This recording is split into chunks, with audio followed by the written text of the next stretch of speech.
আপনি যাদের সাথে চলাফেরা করেন তারা আপনার জন্য রাইট পারসন কিনা কিভাবে বুঝবেন? আপনি যদি দেখেন যে আপনি যাদের সাথে চলাফেরা করছেন তারা নিজেরা প্রত্যেকের ডিসিপ্লিন লাইফস্টাইল মেনটেন করেন, তারা তাদের লাইফের গ্রোথের প্রতি নিজেরাও যত্নবান এবং আপনাকেও একটা ডিসিপ্লিন লাইফস্টাইল এবং আপনার গ্রোথ এবং সাকসেসের জন্য তারা ইন্সপায়ার করে এবং আপনার পজিটিভ ক্রিটিসিজম করে সবসময়, যে ক্রিটিসিজমের মধ্য দিয়ে আপনি আসলে একজন বেটার পারসন হতে পারবেন, তাহলে সেই সার্কেলটা আপনার জন্য একেবারেই রাইট সার্কেল। সেই সার্কেলটা হতে পারে আপনার বন্ধু বান্ধবের কিংবা আপনার পার্টনার চুজের ক্ষেত্রে আপনি এই বিষয়গুলো চিন্তা ভাবনা করতে পারেন। যে মানুষ আপনার গ্রোথের জন্য আপনাকে হেল্প করবে, ইন্সপায়ার করবে, মোটিভেট করবে, পুশ করবে, পজিটিভ ক্রিটিসিজম করবে, সেই মানুষ আপনার সাথে থাকলে আপনি অনেক দূর যেতে পারবেন।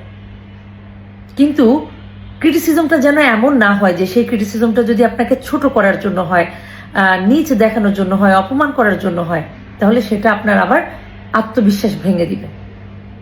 তো যে ক্রিটিসিজমটা আপনাকে বেটার পারসন বানায়, সেই ক্রিটিসিজম যদি আপনার সার্কেলের মানুষ করে, আপনাকে যদি ডিসিপ্লিন লাইফস্টাইল মেনটেন করতে বলে, আপনাকে যদি আপনার সাকসেসের জন্য কোনো একটা কাজ করতে বলে, আপনার বেটারমেন্টের জন্য আপনার কোনো হ্যাবিট চেঞ্জ করতে বলে, তাহলে সেই পার্সনটা আসলে আপনার ভালো চায় এবং সেও চায় যে সে নিজে যেমন এগিয়ে যাচ্ছে আপনিও তার সাথে সাথে এগিয়ে যান এবং দুজন মিলে বা আপনাদের যে সার্কেল, পুরো সার্কেল মিলে আসলে একটা পজিটিভ দিকে যাওয়া বা বেটার পারসন হওয়ার দিকে যেন যেতে পারেন, লাইফে সাকসেসফুল হতে পারেন।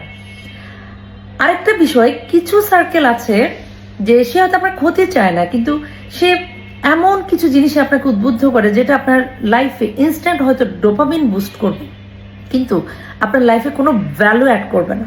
সেই ধরনের পার্সন থেকে আপনাকে দূরে থাকতে হবে। যেমন ধরেন আপনার কোনো বন্ধু বান্ধব কিংবা আপনার পার্টনারই ভবিষ্যৎ যিনি হবেন, তিনি আপনাকে আসলে অপ্রয়োজনীয় টাকা খরচ করার জন্য ইন্সপায়ার করছেন, কিংবা আপনাকে স্মোক করার জন্য, ড্রিঙ্কস করার জন্য, কিংবা আপনাকে যেটা বলে যে আনহেলদি লাইফস্টাইল লিড করার ক্ষেত্রে ভূমিকা রাখছে, তাহলে এরকম সার্কেল থেকে আপনাকে দূরে থাকতে হবে।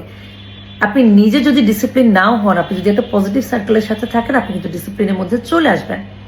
কিন্তু আপনি ডিসিপ্লিন হয়েও যদি এমন একটা সার্কেলের সাথে চলেন যে নিজেরা ইনস্ট্যান্ট ডোপামিন বুস্ট করার ক্ষেত্রে বেশি আসলে পজিটিভ, যে হুট করে মানে যখন তখন খালি মুভি দেখতে যাবে, শপিং করতে যাবে, অপ্রয়োজনীয় আড্ডা দিবে, সবসময় যদি এগুলোই তারা ইন্সপায়ার করে, তাহলে আসলে ওই সার্কেলটার সাথে মিশে আপনি খুব পজিটিভ কিছু পাবেন না। সো আপনি আপনার সার্কেল চুজ করার ক্ষেত্রে আপনাকে মাথায় রাখতে হবে যে তারা আপনার বেটার পারসন হওয়ার ক্ষেত্রে কোনো ভূমিকা রাখছে কিনা, এবং সেই পজিটিভ ক্রিটিসিজমটা আপনার লাইফে অনেক ভ্যালু অ্যাড করবে। সেই ক্রিটিসিজমটা কিন্তু কন্ট্রোল না, সেই ক্রিটিসিজমটা সে চায় যে তার মতো আপনি একজন বেটার পারসন হন। অনেকেই আবার এটাকে কন্ট্রোল ভাবেন। কন্ট্রোল মানে হচ্ছে যে আমি চাই সবকিছু আমার মতো হবে, কিন্তু পজিটিভ ক্রিটিসিজম চাই যে আমি যেমন ভালো করছি, লাইফে গ্রোথ করছি, আমার সাথে আমার সারাউন্ডিংয়ে যারা আছে তারাও আমার মতো ভালো করুক। এই চাওয়াটা খুবই পজিটিভ, এবং এরকম পার্সন যদি আপনার লাইফে থাকে, আপনার সারাউন্ডিংয়ে থাকে, আপনার সার্কেলে থাকে, তাহলে আপনি লাকি, কারণ বেটার পার্সন হওয়ার জন্য এর কোনো বিকল্প নেই।